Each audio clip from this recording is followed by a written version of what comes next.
On a jugé Moutounyoso depuis 1997 si en 2018. Bon, si yo combattant de presse, Moussala Naoka, na yo na payu, ndenge moko.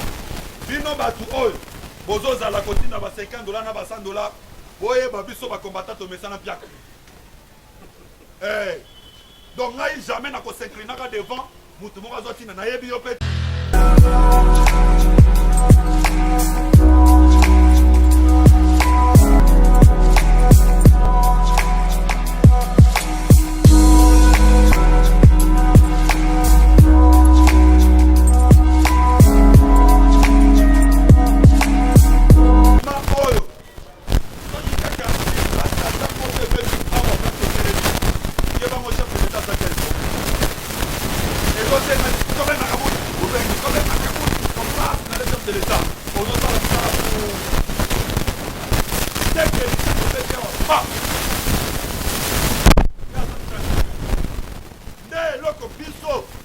Président du Parlement debout. Donc on prend que tout ça pour relayer le message. Et puis nous avons profité pour nous signaler le Komoko. Qu'est-ce qui fait de nous Mikolo? Atakutu bozoyo kakeo boye na boye ça ne va pas. Le président du Parlement debout. Si quand on a la vérité, on va il y a un phénomène actuellement dans le monde de communication de lutte de presse. Au moment où on est dans la caméra, là, ils ont filmé. Assis ici, assis Mégane, Atché, allez, Atché, on a YouTube. Ils ont monté. Là, les autres, quand on a YouTube, Baza, Libanais, Moka, Afrique, Awa, Batunos, Bazo Talango. Bazo Kana Malam. Et ça, c'est qu'on a congloméré Moko, il y a aventurier à la Mouka. Bato, Bazo Mibenga, Bazaïwa. Une de pèse, viva. Na su, ti na démantelé réseau na Bangoana. Awa tozolo ba awa ba kosuka mabe. Groupe na bango yo sani. Bango baza na poto. Comme na bango ezali comment créer un climat de désordre na kati ya coalition. Toyoka na malamu. UDPS viva. Viva. Comment créer trouble na kati ya coalition. Alors, pour créer trouble na kati ya coalition, il faut qu'on utilise le Parlement debout. Ba ko utiliser le Parlement debout ndenge ni. Bagobenga awa bagobenga ngai awa président yo tozo information moko bakangi ba conteneur ya minerai soki na Inde soki wapi soki na Suisse tozo lo ba aba blokango eza ya Kabila IDPS viva ba pesa information wana après information na bakamati $100 kende na agence na banque ozoma $100 pour na ba méga na yo ozui $100 comme ozana l'arte omoni $100 obosani idéologie obosani déontologie à mosala parce que dans le monde d'information ezali soko zo information il faut vérifier si o comme batindelo $100 allez yo ozui $100 o tient na poche na tongo na parlement de bobengi yo kaso tindela nga caméra ndenge yeboy Kabila yo bakangi minere. Oh, mais minere mo bakangi mo côté ni. Siko combattant. Ayoke formation ndenge wana. Abandi trouble. Kabila sa mutu mabe. Kabila yo. Boy na boy. Coalition boy. Bango kuna baza ko se frotter les mains. Parce que ce qui situation wana est s'empirer et dégénérer. Ba combattant de partout. Allez to boy. Coalition wana. Boy na boy. Et si ni mobulu salemi. En attendant, ceux qui mouboules au Salema, na coalition au Simbate, koto yo fayu lo ache ba proposition na mesa. Auti kotambola na poto mobimba. Ba proposition na ye wana lo baki pour na réforme institutionnelle. Eza na ba chancellerie nyonso. Na ba ambassade nyonso ezali. Dès que moboule koti koto, allez munela mon ça va, problème ezate table ronde. Or na table ronde, ba kobenga opposition, majorité na société si l'air ba oya ba fandi. Bon, bon, on a un nation de témoins à Jean-Pierre Bemba, Olongoli. Bemba comme candidat. Bon, ça va, bon, ça le gouvernement d'union nationale. Président, on a 3 vice-présidents. Et comme il y a 1 plus 5, 1 plus 8. Comme on a bango yango. Or, biso de pes, il y a besoin de théorie télémé. Tolobi mandat na biso ya 5 ans. Tozo sili sango mobi. Après 5 ans, tokamati 5 ans mosusu parce que tokende élection mutu nyonso oyo alingi kodirige mboka oyo. Nous sommes les démocrates. Olingo comme chef de l'État. Inutile ya kobina bina na mokili mobimba. Inutile ya tergiverser. Ce qui est important, tu dois préparer les élections de 2020. La bonne façon de la coalition. Combattant yokanga malam. La bonne façon de la coalition. Eza kocha makelele te. Eza ko créer trouble te. La bonne façon de refuser la coalition est de préparer les élections de 2020. 2023, tu l'équipe, face à l'équipe présidente, ça ne suffira pas.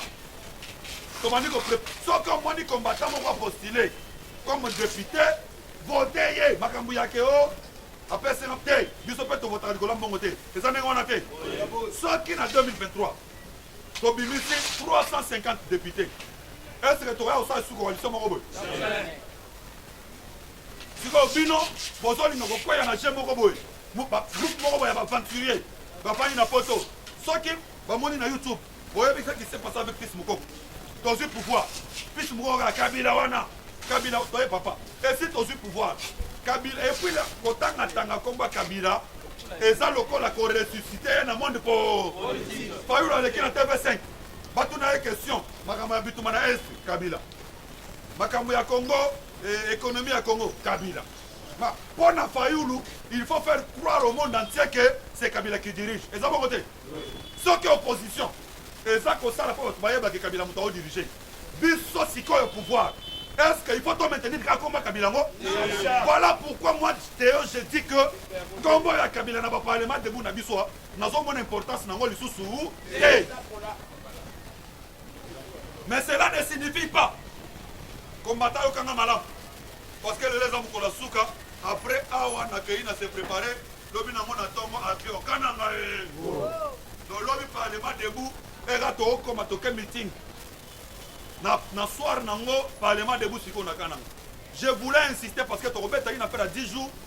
Donc je vais insister pour la matière fética. Et puis, dans le parlement debout, s'il vous plaît, chers combattants, bisous aux alliés, porte-parole, il a fallu lutter. Être porte-parole, il a fallu la Kissini. Yo bando ya parlement debout. Moussala noga Kabila wana bakosala yibo. Na yo na fayulu différence ezawa. Or chef de l'état salo biboé. L'année 2020 c'est une année de l'action et la Kissinini. Chers combattants, UDPS, viva! Viva! Action ezaka makambo ya koliate. Action ezali soki tata na bino détourna ka mbongo l'état. Yeba ke action ikomema na maka. Balobi bien que tokosala la tribunal ao pour juger mutu nyonso depuis 1997 ti na 2018. Bon, si yo combattant de presse musala na oka na yo na fayu ndenge moko bino batu oyo bozozala kotinda ba $50 na ba $100 boye ba biso ba combattant to mesana piaka.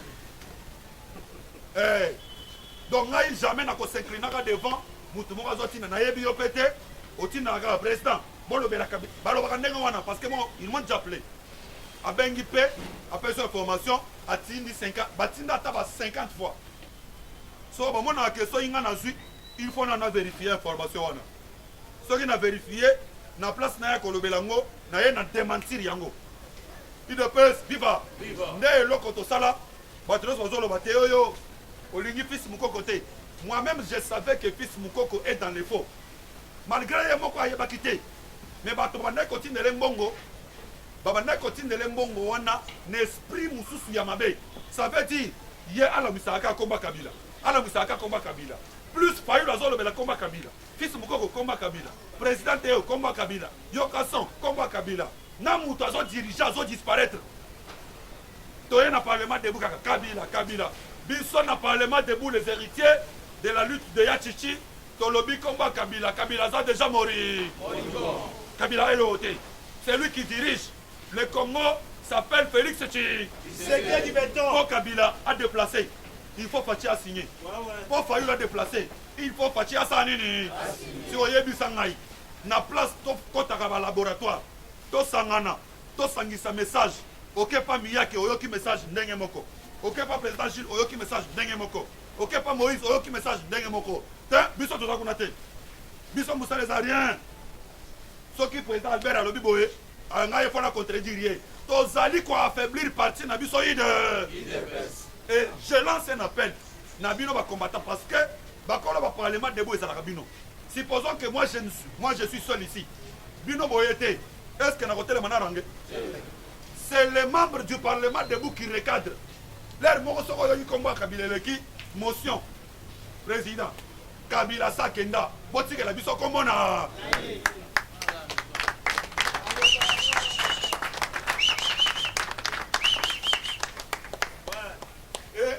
Je vais insister sur un fait. Au moni, nous sommes les amis. Bandeko oyo tozo zala na combat Kabila mingi mingi. Tala côté bokenda yi kozwa injonction na kotanga combat Kabila. Emmanuel Ramazani Chadar a telemi azolo bake bisonde tozaka na pouvoir.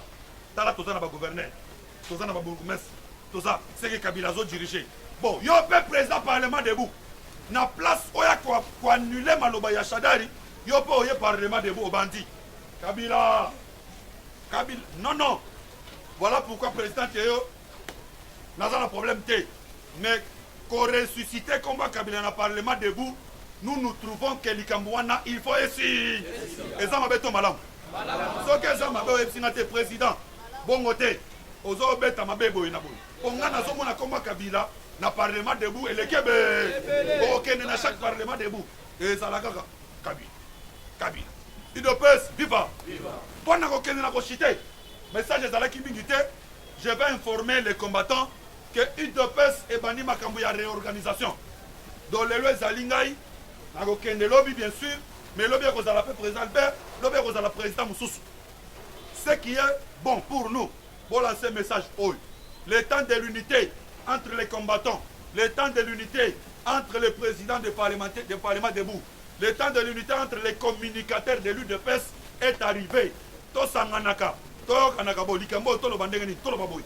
Oh, Tolo Bandengani, Tolo Baboy. Na place, tout ça, un message différent. Et Zali Kopé, ça affaiblissement. Na Katiapa. Na Lingi Binomengi, 10 jours après Tokutana. Merci.